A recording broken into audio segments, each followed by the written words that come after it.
Oke, silakan di-share screen.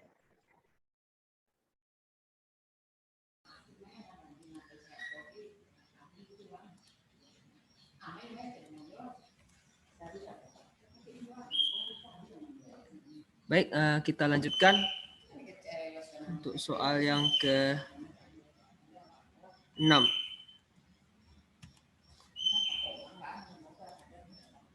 Untuk soal yang ke-6 kepada Saudari Kurnia Dwi Yuliani dipersilakan. Baiklah, terima kasih kepada Gion.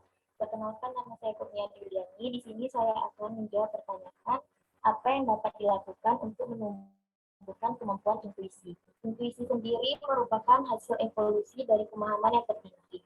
Intuisi biasanya muncul ketika kamu merasa tenang dan damai. Untuk menumbuhkan kemampuan ini diperlukan usaha dan kontinuitas latihan-latihan. Adapun usaha dan latihan-latihan untuk menumbuhkan kemampuan intuisi ini antara lain sebagai berikut. Yang pertama, banyak berempati pada orang lain. Intuisi bisa diperkuat dengan cara sering-sering berempati dengan orang-orang di sekitarmu. Jadi, jika ada teman yang mempunyai masalah, sedang bercerita tentang masalahnya, dengarkan, resapi, dan tempatkan dirimu di posisinya. Seolah-olah kamu yang lagi tertimpa masalah itu dan mencoba mencari solusinya dengan cara berintuisi. Yang kedua, pelihara rasa takut. Rasa takut justru akan memaksa intuisimu bekerja lebih keras. Karena ketika kamu lagi ketakutan, kamu akan berusaha untuk keluar dari perasaan tersebut dengan intuisi. Yang ketiga, kurangi berpikiran negatif. Artinya, banyaklah berpikiran positif, karena akan menarik energi yang positif dan jernih seperti intuisi. Yang keempat, menyepi dan merenung. Intuisi akan bakal bekerja lebih efektif di suasana hening dan tenang. Sekian dari saya kembalikan ke moderator.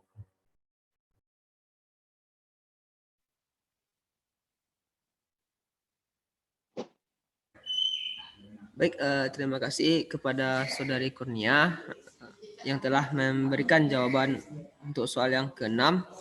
Untuk soal selanjutnya, yaitu soal yang ke-7, langsung saja Saudari Hanum memberikan jawabannya.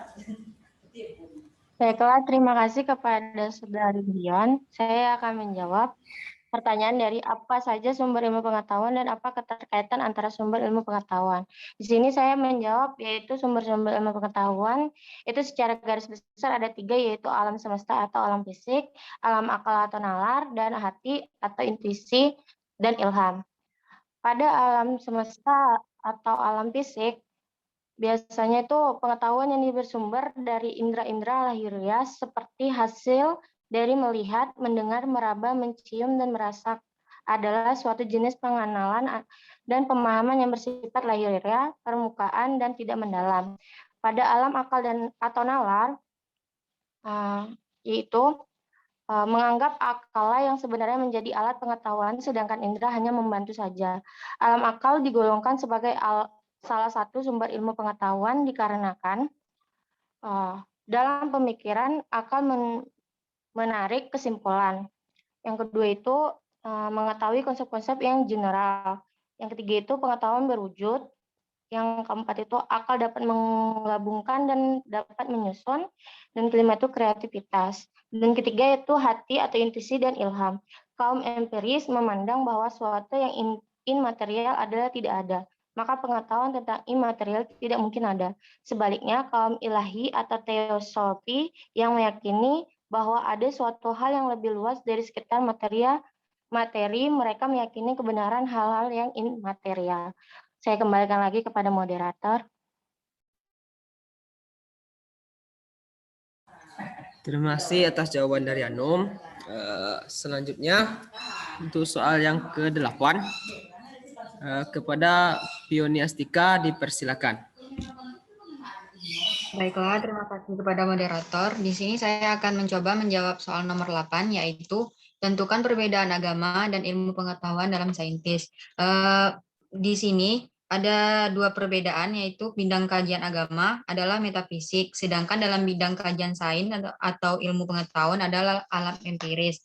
Yang kedua yaitu berdasarkan sumber agama, yaitu agama bersumber dari Tuhan, sedangkan ilmu pengetahuan bersumber dari alam.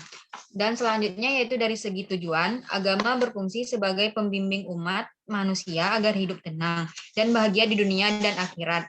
Sedangkan dalam ilmu sains atau agama berfungsi sebagai sarana mempermudah aktivitas manusia di dunia. Baiklah, sekian dari saya kembalikan kepada moderator. Terima kasih atas jawaban dari Pioni.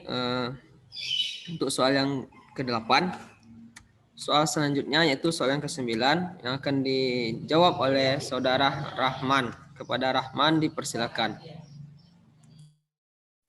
Baiklah, terima kasih kepada Saudara Gion. Di sini saya akan mencoba menjawab pertanyaan 9, yaitu bandingkanlah pengertian filsafat menurut pendapat Plato dan Aristoteles. Jadi menurut saya itu filsafat menurut Plato itu adalah mencari kebenaran yang sebenarnya dari pendapat dan ide atau gagasan yang berlaku. Sedangkan filsafat menurut Aristoteles itu ilmu pengetahuan yang mencari kebenaran melalui ilmu-ilmu yang lain atau yang sudah ada. Sekian dari saya kembalikan ke moderator.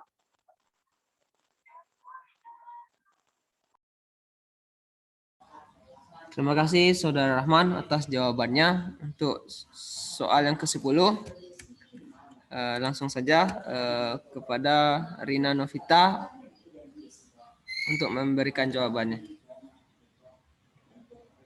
Baiklah, saya akan mencoba menjawab pertanyaan nomor 10, yaitu tentang tujuan filsafat pada ilmu pengetahuan alam. Tujuannya yaitu sama-sama memperoleh kebenaran, makna, serta nilai-nilai ilmu pengetahuan tersebut bagi kehidupan manusia, dan mencari hakikat suatu gejala atau objek secara mendalam, misalnya yang berkaitan dengan fenomena alam yang terjadi. Yang kedua yaitu filsafat dapat mendorong para ilmuwan untuk mengembangkan dan lebih mendalami ilmu pengetahuan. Dengan berfilsafat akan menjadikan seseorang lebih cerdas, kritis, sistematis, dan objektif dalam melihat dan memecahkan beragam fenomena yang terjadi. Baiklah, sekian dari saya. Assalamualaikum warahmatullahi wabarakatuh. Baik, untuk sesi berikutnya itu kepada rekan-rekan untuk memberikan tanggapan dan pertanyaannya, kalau bisa langsung pakai present yang ada di Zoom untuk mengajukan tanggapan dan pertanyaannya. Kepada rekan-rekan dipersilakan.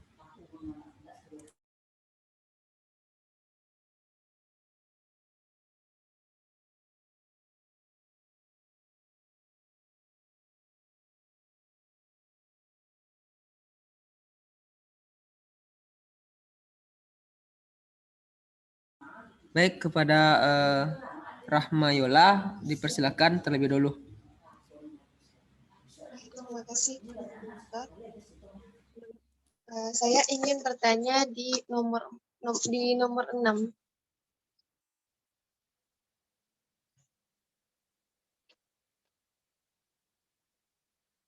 Oke, kan di sana adalah ada soal apa yang dilakukan untuk menumbuhkan kemampuan intuisi.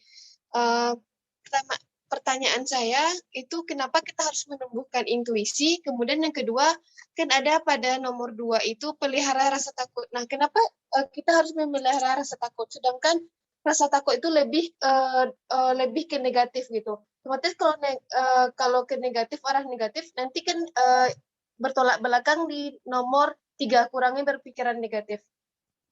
Sekian, dikembalikan. Baik, terima kasih Saudari Rahmayola untuk pertanyaannya. Kepada pertanyaan nomor 6 untuk Kurnia Dwi Yuliani. Tadi ada lagi rekan-rekan yang raise hand, yaitu Saudari Delvi dan juga Bang Fauzi. Untuk Saudari Delvi terlebih dulu, dipersilakan. Mohon maaf sebelumnya moderator. Tadi pertanyaannya rencana juga sama dengan Yola untuk intuisi, tapi udah ditanyakan sama Yola, jadi nggak jadi. Terima kasih. Baik, untuk sama-sama Pi, untuk Bang Fauzi diberikan kesempatan. Ya, terima kasih moderator. Sama dengan saudari Delvi tadi, saya juga ingin menanyakan tentang kenapa harus rasa takut itu harus dipelihara gitu. Dan itu otomatis dua pertanyaannya. Baik Bang. Nah tadi Kak Andari Baiklah, saya ingin bertanya pada nomor 10.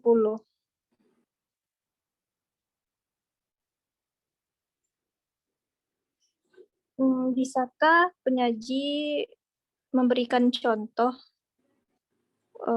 filsafat pada ilmu pengetahuan alam yang terjadi pada fenomena alam? Sekian dari saya. Terima kasih.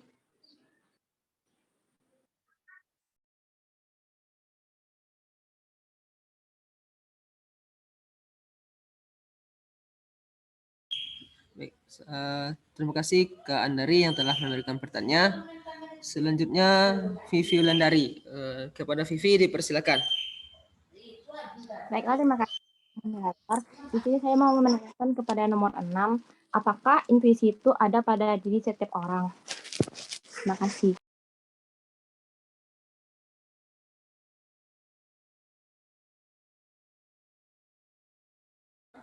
Baik, terima kasih Saudari Vivi.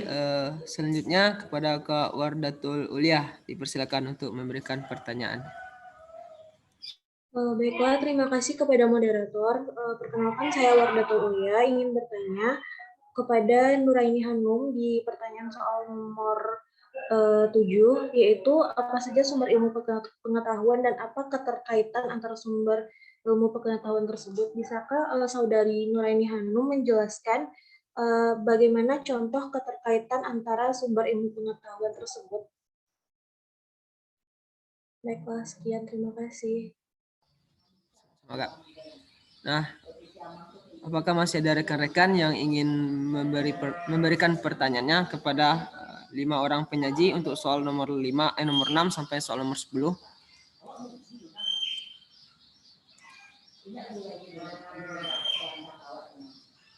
Nah, baik, kalau tidak ada lagi, mungkin langsung saja untuk pertanyaan pertama tadi yang ditanyai oleh Rahmayola kepada Kurnia dipersilakan untuk menjawab terlebih dahulu. Baiklah, terima kasih kepada moderator. Di sini saya akan menjawab pertanyaan dari Rahmayullah. Kenapa kita harus memelihara rasa takut untuk menunjukkan kemampuan intuisi? Karena pada rasa takut justru akan memaksa intuisinya bekerja lebih keras. Karena ketika kamu lagi ketakutan, kamu akan berusaha untuk keluar dari perasaan tersebut dengan intuisi. Tapi berintuisilah dengan berpikiran positif. Karena berpikiran positif akan menarik energi baik. Mungkin sekian dari saya kembalikan ke moderator. Terima kasih Nia. Baik, untuk jawaban dari Nia, saya serahkan ke rekan-rekan. Apakah ada yang menanggapi atau ada yang menambahkan jawaban dari Nia? Boleh sangat, moderator? Ya, Yola. Bagaimana kita memerlukan memelihara rasa takut agar kita nantinya keluar dari rasa takut itu. Kalau tujuannya adalah kita keluar dari rasa takut, kenapa kita harus memelihara rasa takut gitu? Dikembalikan. Baik, tadi Bang Fauzi raise hand. Silakan Bang Fauzi memberikan tanggapannya.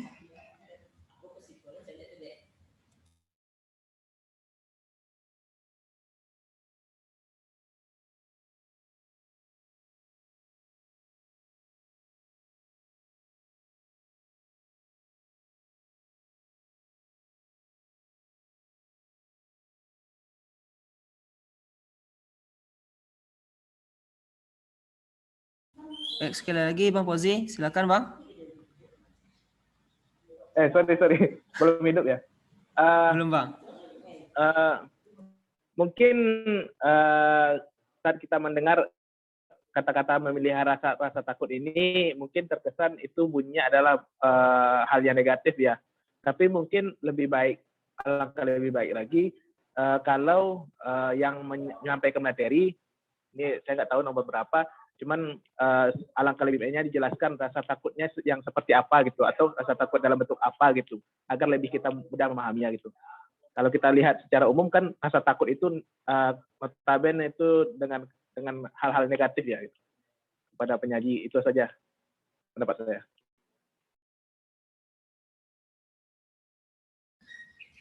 Terima kasih Bang Fauzi atas jawabannya. Selanjutnya untuk Nia dan juga rekan-rekan, silakan membantu memberikan jawaban dan tanggapan terhadap pertanyaan dari Yola. Dan Yola, bagaimana tanggapannya atas jawaban dari Bang Fauzi?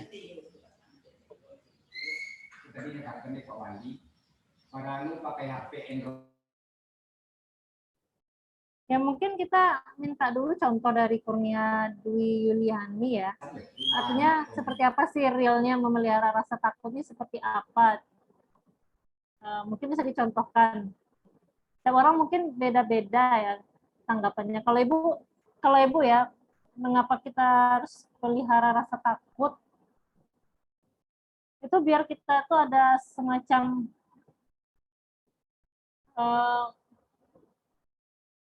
tempat berpijak gitu. Gimana ya? Kalau dalam, ini cerita kita sosial ya. Kalau misalnya dalam kehidupan sehari-hari, bayangkan ya guys, ketika Ananda ingin ujian skripsi misalnya, ingin ujian skripsi, kemudian ada rasa takut gitu. Takut tidak bisa menjawab pertanyaan dosen misalkan. Nah, tentu harus ada action kita ya dari rasa takut itu. Apa actionnya? Belajar lebih giat lagi, mungkin seperti itu. Ya, Fauzi mungkin ada yang mau disampaikan?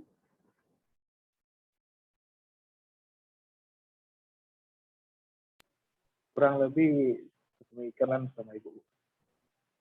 Ya kayak menurut Fauzi, takut yang harus dipelihara itu yang takut kita nggak bisa mencapai sesuatu, jadi kita bisa tumbuh misalnya kayak kita di perlombaan, takut kita nanti nggak tampil nggak maksimal misalnya, jadi kita harus mempersiapkan diri semaksimal mungkin gitu. Ya, nah sama kurang lebih seperti itu ya Bu maksud. Jadi setidaknya ada sesuatu yang bikin kita tuh aware gitu, bikin kita tuh waspada. Nah seperti itu kira-kira ya. Ketika mau ujian, ada sesuatu yang bikin kita aware, oh nanti nilainya jelek, berarti kita harus lebih rajin belajar. Nah, satu hal lagi yang masalah intuisi menarik sekali. Intuisi ini kan sama halnya seperti di bawah alam sadar, ya, artinya tanpa kita sadari, itu kita lakukan gitu. Misalnya gini, ketika kalian lagi duduk-duduk santai gitu ya, duduk santai, kemudian ada barang yang jatuh di samping kalian gitu. Tiba-tiba ada barang yang jatuh. Jangan barang jatuh di samping, yang menuju ini jatuh dari atas kepala kalian. Dan kalian tahu ada sesuatu yang jatuh nih yang bakal menimpa kalian. Apa yang akan kalian lakukan? Refleks pasti menghindar, ya kan? Itu juga disebut sebagai intuisi. Dan itu merupakan tindakan yang tidak perlu dipelajari gitu. Karena apa? Karena tiba-tiba bukan sesuatu yang bisa dipelajari. Artinya kita tuh udah terbiasa untuk menghindar dari sesuatu yang membahayakan, kan seperti itu. Coba kita lihat kembali pengertiannya. Untuk menumbuhkan intuisi diperlukan usaha dan kontinuitas latihan. Artinya seringlah berlatih, kan seperti itu. Sama halnya seperti kita pakai motor. Nah, ketika kita lagi asik-asik gitu kan, bawa motor, kecepatannya stabil, tiba-tiba ada kucing atau orang yang melintas di depan kalian, refleks kan, pasti ngerem gitu. Nah, pada saat kalian ngerem tuh, ada nggak yang, oh ini harus direm, ya, apa yang harus dilakukan ketika ngerem? Mungkin yang pakai motor gigi itu, injak rem kakinya, injak rem tangannya gitu. Kan nggak ada instruksi seperti itu ya. Otak kalian berpikir tuh langsung kasih perintah ke tangan, butuh waktu berapa detik gitu. Tapi kan kenyataannya kita karena sudah terbiasa bawa motor, ketika hal itu terjadi, kita refleks aja ngerem gitu kan. Nggak ada perintah dari mulut terucap, kemudian dipikirkan, kemudian action ke tangan, kan nggak gitu. Nah, itu yang kita sebut sebagai intuisi. Misalnya kita hilang ingatan gitu, amnesia. Mungkin nggak kita belajar lagi buat makan gitu. Bagaimana cara mengunyah? Kan nggak gitu kan. Udah bisa aja kan, gitu, walaupun kita amnesia gitu. Nah, itu juga termasuk intuisi. Nah, dalam ilmu pengetahuan pun juga seperti itu.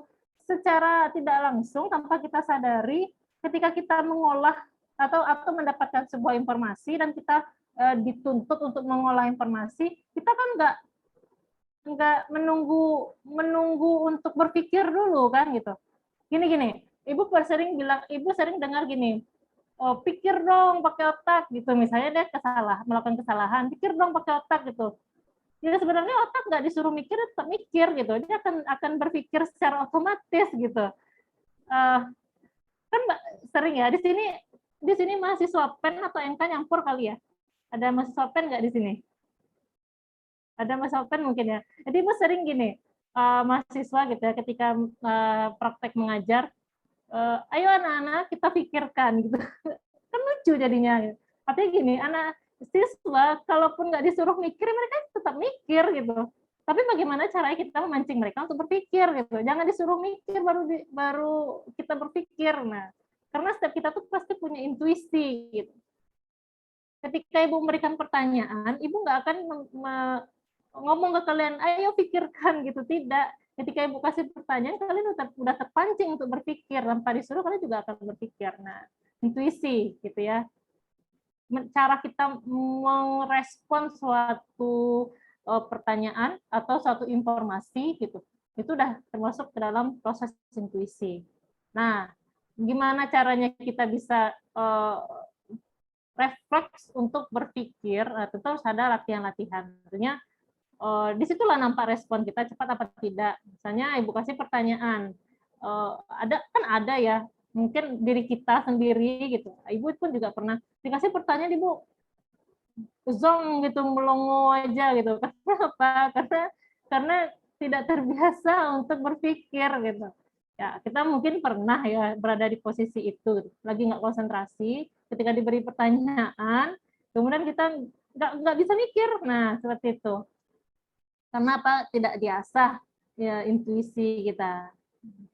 Nah, ini mungkin lebih ke sosial ya jawaban sepertinya. Banyak berempati, pelihara rasa takut, kurangi berpikir negatif. Ya, it's okay. Maksudnya ini berguna juga untuk pelajaran kita di sejarah fisika ini. Karena kan sekarang kita lagi bahas berfilsafat ya, dasar kita untuk berpikir lebih lanjut mengenai kenapa kok bisa ada sains di atas dunia ini gitu. Dari sini nih, dari intuisi ini nih. Menyepi, merenung, ada enggak kita dalam sehari ini kita melakukan perenungan gitu ya, yang merenungi kesalahan yang sudah dilakukan sehari ini. Itu udah basic banget ya. Tapi mungkin ada enggak kita merenung kenapa ya kok kaki kita bisa nyentuh tanah gitu. Ya walaupun pertanyaan itu udah terjawab sih, karena ada gravitasi gitu.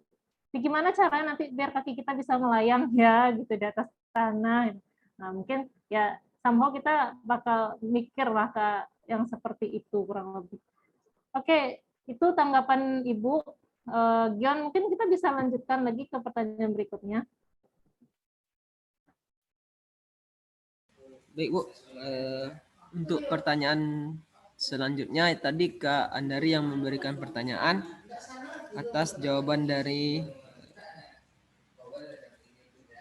Rina. Kepada Rina dipersilakan untuk memberikan jawabannya. Baiklah, saya akan mencoba menjawab pertanyaannya, yaitu contoh filsafat pada ilmu pengetahuan alam yang berkaitan dengan fenomena alam yang terjadi. Misalnya kita ambil contoh yaitu kenapa adanya air gitu. Dalam filsafat itu kan membuat orang dapat berpikir secara sistematis, spekulatif, dan universal. Cara orang berpikir filsafat itu yaitu berpikir secara logis, sesuai aturan yang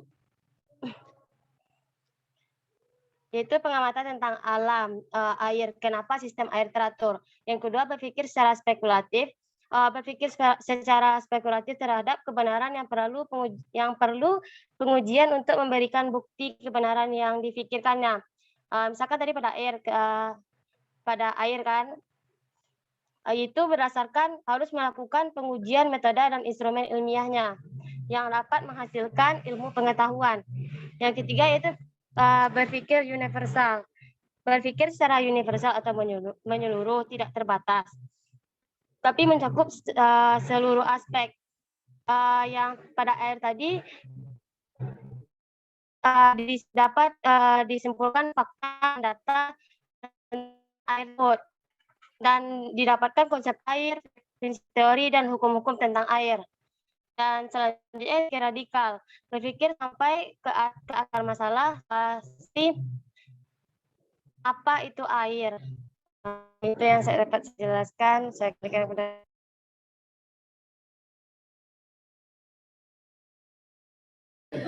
Baik, terima kasih kepada Rina yang telah memberikan jawabannya. Selanjutnya saya berikan kesempatan ke Andari dan juga rekan-rekan untuk memberikan tanggapannya atas jawaban dari Rina tadi. Kepada Kak Andari terlebih dulu dipersilakan.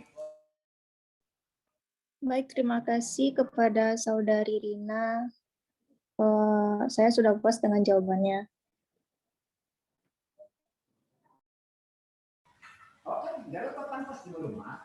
Baik, Bang Fauzi dari Resen, silakan Bang Fauzi memberikan tanggapannya.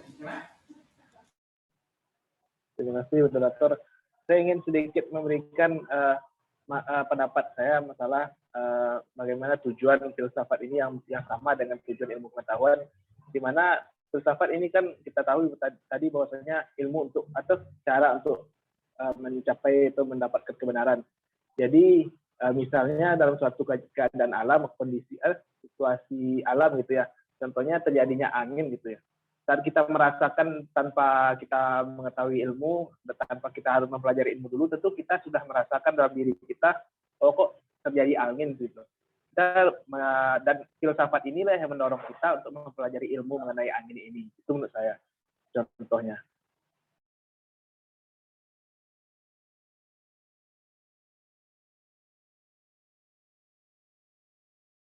Baik, terima kasih atas tanggapan dari Bang Fauzi. Apakah masih ada tanggapan dari rekan-rekan mengenai jawaban dari Rina tadi?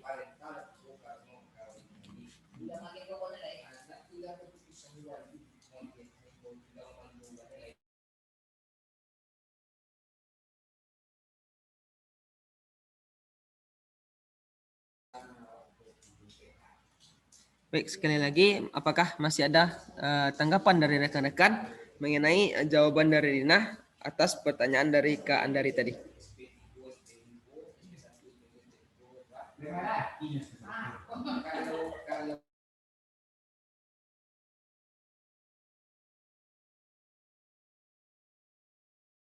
Baik, untuk pertanyaan yang ketiga tadi ditanyakan oleh Vivi.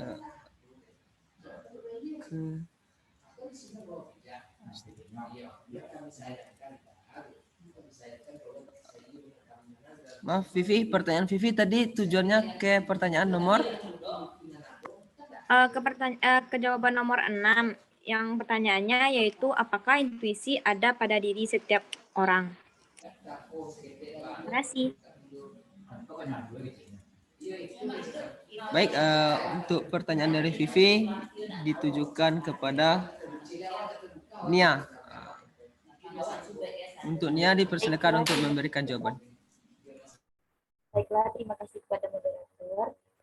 Seperti tadi yang telah Ibu jelaskan, intuisi itu kan setiap orang pasti mempunyai intuisi.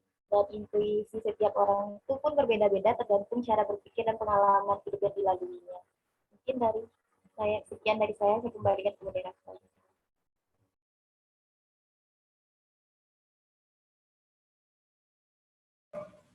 Terima kasih Nia atas jawabannya. Baik, saya kembalikan kepada Vivi dan juga rekan-rekan sekalian untuk memberikan tanggapan dari jawaban dari Nia tadi. Pada Vivi terlebih dulu, dipersilakan. Baiklah, atas jawaban Nia, saya memahaminya. Terima kasih atas jawabannya. Kembali ke moderator. Oke, Vivi, apakah rekan-rekan sekalian ada tanggapan atas pertanyaan dari Vivi?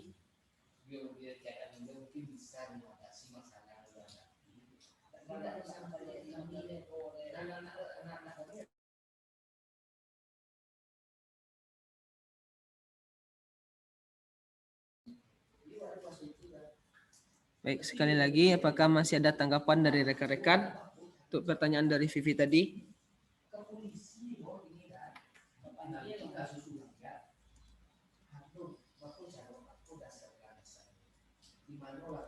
Oke, lanjut saja. Baik, Bu, gimana, Bu? Waktunya tinggal 3 menit, Bu. Ya, kita lanjutkan di Zoom berikutnya ya. Masih dengan link yang sama, yang ini. Oke. Kita bisa live dulu, kemudian kita mulai lagi dalam waktu yang sesingkat-singkatnya, oke? Baik, Bu.